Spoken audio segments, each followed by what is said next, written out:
I'd been single for years. Life felt pretty stale.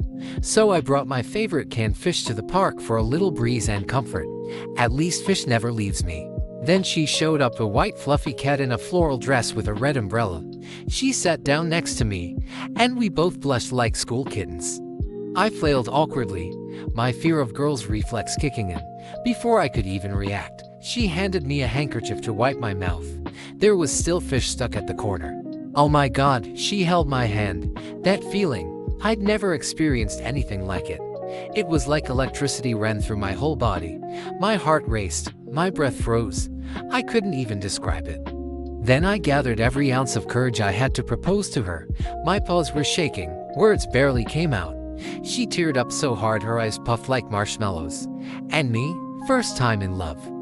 Caught in that moment, I froze like a cat statue, heart pounding like a village drum. And then, well, it happened. We moved in together.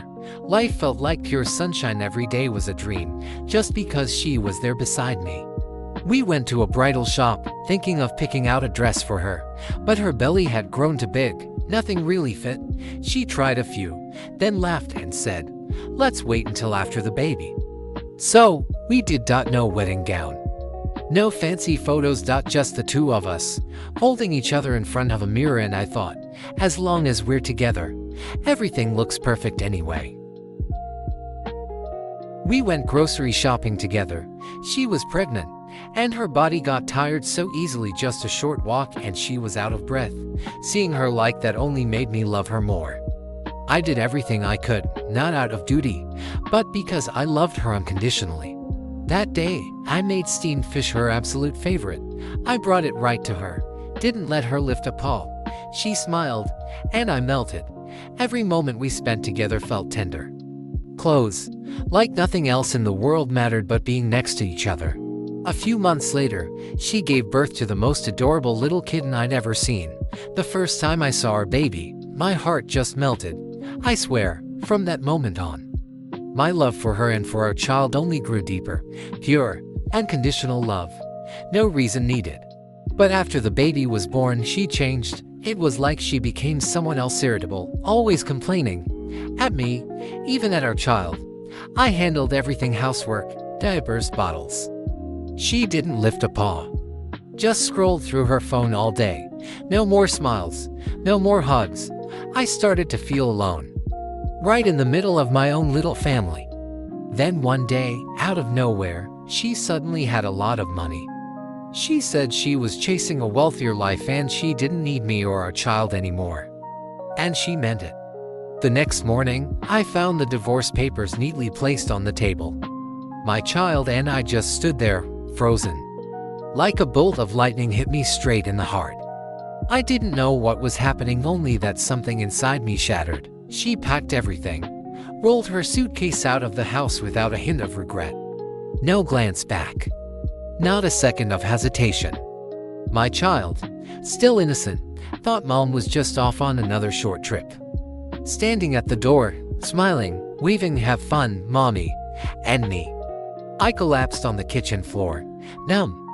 Watched the back of the one who once meant everything to me disappear behind the gate. I couldn't even cry. My heart just felt empty. But I couldn't hold it in. I grabbed our baby and ran after her, shouting, "Please don't leave us. Not me, not your baby. Don't walk away, love." My heart shattered into pieces, but she didn't stop. She got on a motorbike, arms wrapped around a muscular black cat in dark shades, speeding off without a second thought. No glance back. No goodbye. We were no longer part of her world. I went back into the house. Didn't even turn on the light. I stood in front of the mirror, holding my baby, exhausted, messy, broken. I looked at myself and whispered, "How do I even start again?" When the woman I loved more than myself walked away without a shred of regret, my heart felt shattered. Like I'd lost everything. I was tired, angry. I snapped at my child, but then, my baby's cry woke me up. I looked down this tiny life, trembling, searching for comfort in my arms. And I realized I hadn't lost everything. I still had him, and that was all the reason I needed. To live, to rise, to begin again. I began life as a single dad. No one to lean on, no soft voice whispering at night, just me and my child, two of us in a house full of old memories. Every morning felt like a marathon, changing diapers, warming milk, calming cries. Then jumping into work mode. I fumbled, I failed, but then I learned, I adapted. And I realized though life was tough, I was never truly alone, because every smile, every babble from my child, became the light that kept me going. I wasn't just a man who got left behind. I was a father chosen to stay. My child was growing, walking steadier, saying simple words. I decided to send him to preschool so he could make friends, have a real childhood. And so I could finally get some work done without a toddler climbing my head during Zoom calls. I worried. I feared he'd cry, feel lost, or that teachers wouldn't understand his quirky nap habits. But no, he simply held my hand to the school gate, then let go, smiled, and waved. Daddy, you go work, I go school. No tears, no fuss. I stood there, watching his tiny back walk into that classroom, waving his little hand, and suddenly, Maya stung. Turns out, the baby I once held was now strong enough to take his first steps on his own. After a smooth day at work, I picked up my son from school. He ran to me, hugging my leg, eyes shining so bright it wiped away all my fatigue. At home, while he played with his toys, I scrolled through Facebook for a moment.